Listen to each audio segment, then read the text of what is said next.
Bien-aimés, vous et moi sommes autosuffisants.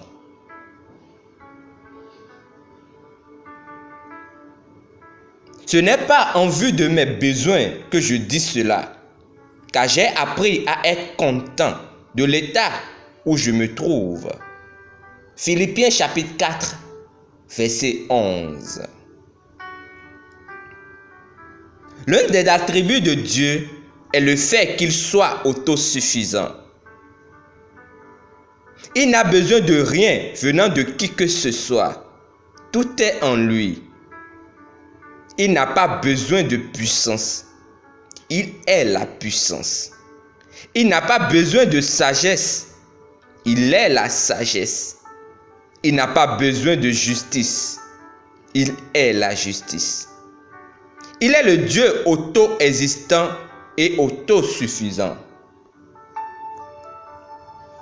Saviez-vous que c'est aussi la vie qu'il vous a donnée? Comme lui, vous n'avez pas à dépendre de forces ou de facteurs externes. Tout ce dont vous avez besoin pour accomplir tout ce que Dieu veut que vous fassiez et pour être tout ce qu'il vous a créé à être est en vous. Considérez la tradition grecque du mot « content ».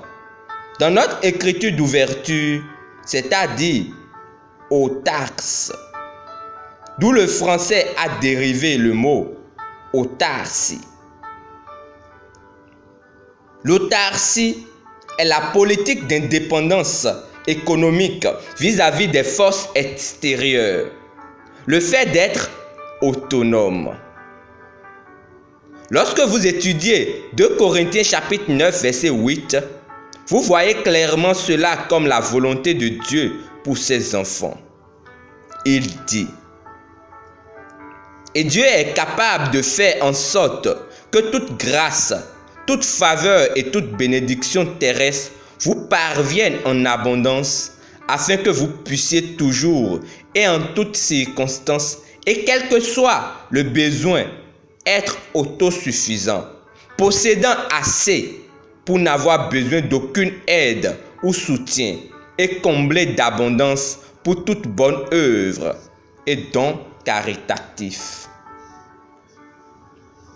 C'est simple à comprendre, car en réalité, le chrétien est celui en qui Christ habite.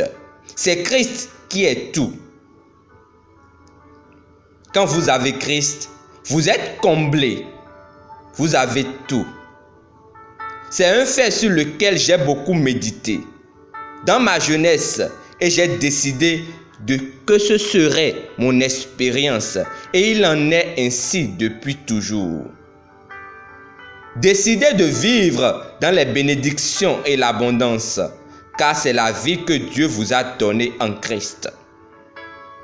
Refusez de laisser les circonstances déterminer ou dicter l'issue de votre vie. Vivez dans la parole de Dieu. Même si vous pensiez avoir besoin de puissance, le Saint-Esprit lui-même, qui est la puissance de Dieu, vit en vous. Sa puissance en vous est inhérente, autogénératrice. Votre responsabilité est de l'activer et de la mettre à l'œuvre à tout moment. Apprenez à connaître qui vous êtes et vivez en conséquence, indépendamment des circonstances. Alléluia. Prions ensemble. Cher Père, je te remercie car tu m'as accordé tout ce qui a contribué à la vie et à la piété. Quoi qu'il arrive, je serai toujours au top, car tout ce dont j'ai besoin, la victoire absolue et la prospérité surnaturelle, est dans mon esprit. Je produis le succès de l'intérieur de moi et je vais de gloire en gloire au nom de Jésus-Christ. Amen. Pour une étude approfondie, il est à lire 2 Corinthiens chapitre 3 verset 5, 1 Jean chapitre 4 verset 4, 2 Pierre chapitre 1 verset 3 et Colossiens chapitre 1 verset 27.